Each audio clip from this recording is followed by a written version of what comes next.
wood pallet terbesar di Indonesia, tapi ternyata kayunya diduga berasal dari hutan alam, jadi ilegal.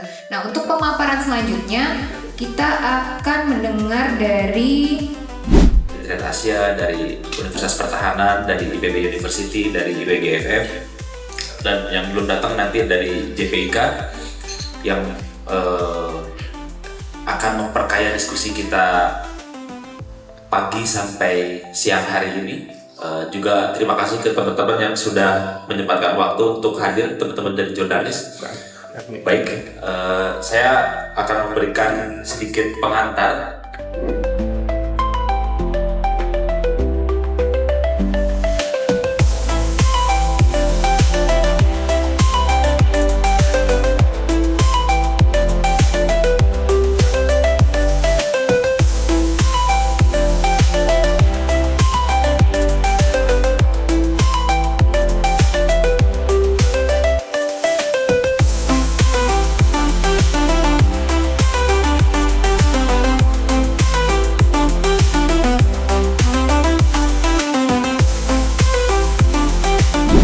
Berdasarkan laporan-laporan jurnalis, kunjungan-kunjungan ke lapangan ini berkembang menjadi 43 perusahaan. Artinya dengan skema kemudahan perizinan seperti eksklusivitas gitu ya. Kemudian yang menyebabkan perusahaan-perusahaan untuk beralih yang tadinya menanam ataupun membudidayakan tanaman industri untuk paper menjadi untuk energi. Ada beberapa jenis tanaman yang kemudian kita identifikasi, ada gama, kalda, lantero, dan jarak yang diidentifikasi. Itu sedikit soal energi. Nah, kami mengidentifikasi dari Silk KLHK gitu ya mengenai data ekspor wood pellet ini ada beberapa provinsi. Kalau kita lihat provinsi ada Jawa Tengah, Jawa Timur, dan di Gorontalo. Kalau kita lihat Gorontalo memiliki proporsional yang lebih besar gitu ya dibandingkan provinsi Jawa Tengah dan Jawa Timur. Kemudian ada beberapa nama importir juga termasuk negara tujuan. Kalau negara tujuan yang kami identifikasi ada 2 negara di Korea dan di Jepang.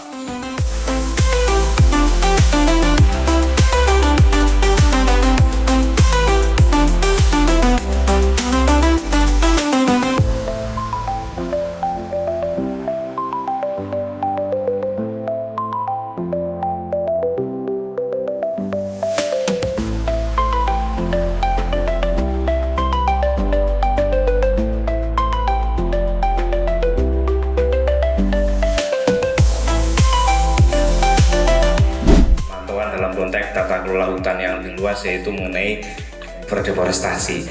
Nah, menarik teman-teman narasumber sebelumnya terkait dengan agenda kita pada hari ini.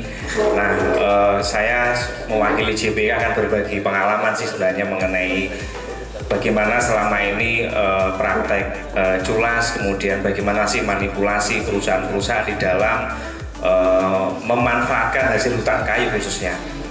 Nah, sebelum kami menyampaikan mengenai bagaimana sih modus-modus, kemudian trik-triknya gitu, mungkin tadi Pak Marinus sempat menyinggung soal SWLK gitu ya.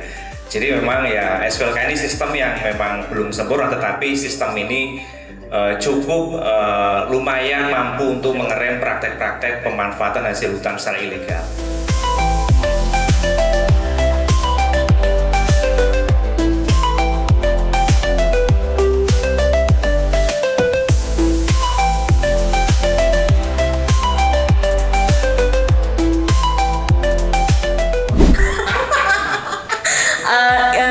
Gini, kalau misalnya kemudian sumber energi dari biomasa, biofuel atau bioetanol ini penuh dengan berbagai macam permasalahan, mungkin sudah saatnya kita mengalihkan perhatian kita ke sumber-sumber energi lain yang minim permasalahan gitu. Jangan-jangan sudah saatnya kita juga mulai memberi perhatian kita kepada inisiatif-inisiatif lokal gitu. Mulai melihat bahwa misalnya PLN monopoli nih, oke, berarti butuh desentralisasi gitu. Mungkin karena banyak sekali inisiatif lokal terkait energi terbarukan gitu ya, yang memanfaatkan potensi ekosistem di wilayah mereka gitu. Jadi mungkin memang sudah saatnya kita mengalihkan perhatian kita ke situ gitu ya, energi gitu dan sumber daya kita dialihkan ke situ. Pun sudah saatnya juga kita mendorong pemerintah untuk mendorong kebijakannya mensupport desentralisasi pengembangan energi terbarukan gitu, yang menggunakan 4 pilar keadilan tadi. Itu sih paling dari saya.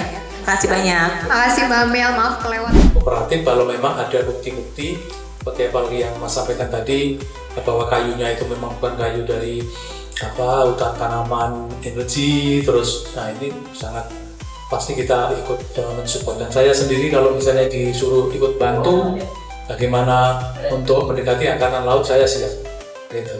Jadi Angkatan Laut atau Bakamla saya siap anytime, boleh telepon saya kalau terkait dengan pelanggaran-pelanggaran di Republik ini. Terima kasih, itu saja yang saya sampaikan. Mungkin mengenai